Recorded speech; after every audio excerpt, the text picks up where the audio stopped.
Hello ladies and gentlemen, and welcome back to another Metroidvania map announcement video, except that the Tarnishing of Juxtia actually isn't a Metroidvania.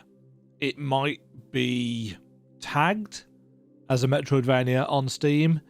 It is not.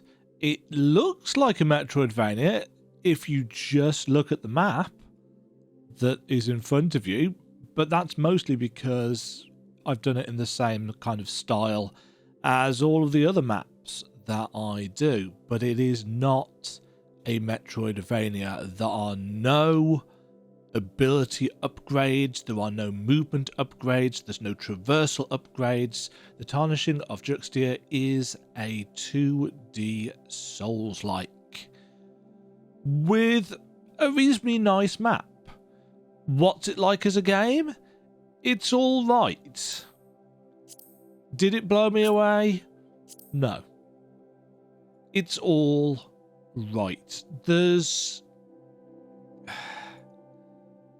not enough innovation to it, I don't think. It's very nicely put together. It's competently put together. I only had 2 or 3 bugs in the entire playthrough. It's not a super long game. Depends how difficult you find it. But it's all right. I'm pretty certain the quote-unquote good ending is broken. I beat the final boss and it went straight into the credits without any kind of cutscene or anything. So I'm hopefully there's supposed to be something there and it'll get fixed. If there's not supposed to be something there and it's actually working as intended, that's a shit ending and it doesn't feel worthwhile. But getting there was okay. There's some interesting bits and pieces in the game, but it's not going to blow anybody away. So here's the map. It's pretty straightforward just because there's not actually a huge amount of things that you need to worry about. It's very much a Souls-like in the sense that you go around, you collect weapons, you talk to NPCs, you find keys for particular doors, you defeat bosses. If you want to look at it as a Metroidvania, you do get relics from each boss, but they don't change your exploration, they just change the combat up a bit, and you can only have one equipped at a time, and they all do slightly different things. You can also find these gifts, which are a little bit like passives, and you can have 2 of those equipped at a time, and you can find these brands, which are magic spells, and you can have 2 of those equipped at a time as well. The best spell that I've found was the shield, this one here, the blinding shield, because that gives you an actual parry option, which you don't have otherwise. It's reasonably responsive. It seems to work quite well. Yeah. So we've got key items marked on. We've got all the brands. Most of the fountains, which are your bonfires, have got names. There is one, this one here, which doesn't seem to actually have a name in game. I'm not entirely sure why that is. I've got chests marked on. Some chests have got armor sets in.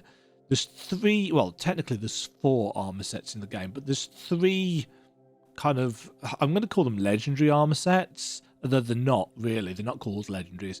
They've got their own specific set bonus, and they only activate once you've got all the pieces of the set equipped.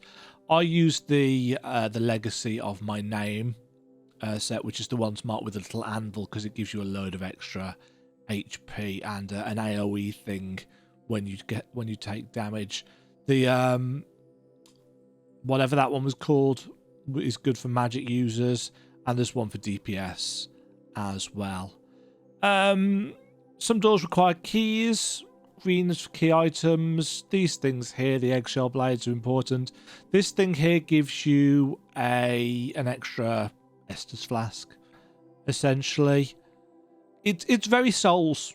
It's very, very Souls. At some point, I will actually put, you know, proper icons on instead of using the soldiers ones that I've got for various rooms. This room is a mess. And actually, the one thing that I'll definitely critique about the game is that it's very much a Game Maker Studio 2 game, in the sense that a lot of the rooms on the map are not the same size or even shape as the rooms in the game. This room here is actually quite tall, and these 4 icons would be in very different places. So I've had to faff around with things. But yeah, it's an all-right game. Is it worth 20 quid? Your mileage might vary on that. I would be inclined to say get it on sale. It's not a bad game, but it's not a super long game. I beat it in about 8.5 hours, and I'm not great at Souls games, as we know. But yeah, it's all right. It's all right. I do not know if this map is 100% complete, because it's not a Metroidvania, and therefore it doesn't give me a counter anywhere, a percentage counter anywhere as to map completion. It gives you no indication of map completion at all. So if you know, if you play the game for yourself and you check out the map on my Google Drive, link down below as always, if you see anything in game that isn't on the map, can you tag it or comment it on the Google Drive map, and then I can go and have a little search for things myself, because I was reasonably thorough, but again, there's almost certainly things that got missed. And likewise, some of these NPCs just don't seem to do anything. The Chromatist got some really interesting dialogue. And likewise, where is that other NPC? Yeah, Skillet down here. Interesting dialogue. Nothing came of it. I don't know whether that's intentional or not. Maybe there are multiple quest lines that I didn't do. Cygnus is another example. She's a lot like the NPCs in Hollow Knight that you can meet in various places that go on a journey around the game. But Cygnus's final appearance is there, as far as I know, and we got nothing for it. There was no dialogue. There didn't seem to be any point to it. Maybe it was just for lore? I don't know. Again, if there's more to it, let me know down in the comments below or tagged on the map.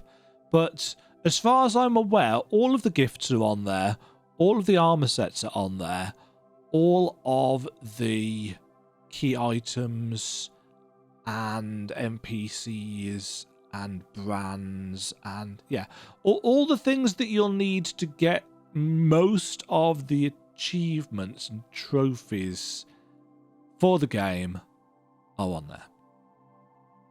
So there we go. Tarnishing of Juxtia. If you like the game, let me know down in the comments below. What kind of weapons did you use? I used the basic longsword for most of the game until I got the Omen's Bane, which is the best longsword in the game as far as I'm aware. Did you play it with another weapon set? Because there are quite a lot of different kinds of weapons in the game. Or did you go the magic user route? Because that's an interesting thing that I might look into. There is a New Game Plus option, so you know you could try that out as well. I probably will at some point, but I want to find out about that ending first. If you have enjoyed the video and you do find the map useful, there are a few things that you can do to support me. Obviously, you can subscribe to the YouTube channel, like the video. That'll give me a little bit of advertising revenue if you've watched the entire video.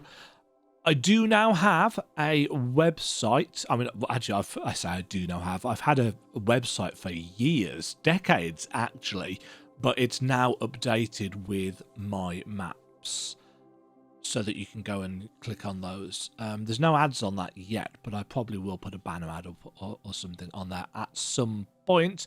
But the best way of supporting me is obviously on my ko-fi.com account. Link to that in all of my videos and on my social medias and on the map in the background and yada yada yada. I hate asking for money, but again, these things take a long time to put together, and I could be doing something that actually earns me cash. So, you know, 'tis what it is. Thank you very much for watching, regardless, everybody. Have yourselves a fabulous day. Enjoy the Tarnishing of Juxtia if you have picked it up. And I'll catch you all in the next video. Toodle pip. Thank you very much for watching. If you enjoyed the video, why not click the like button and consider subscribing. Remember, you can ring the bell notification icon to get notified when new videos go live. And until next time, cheerio.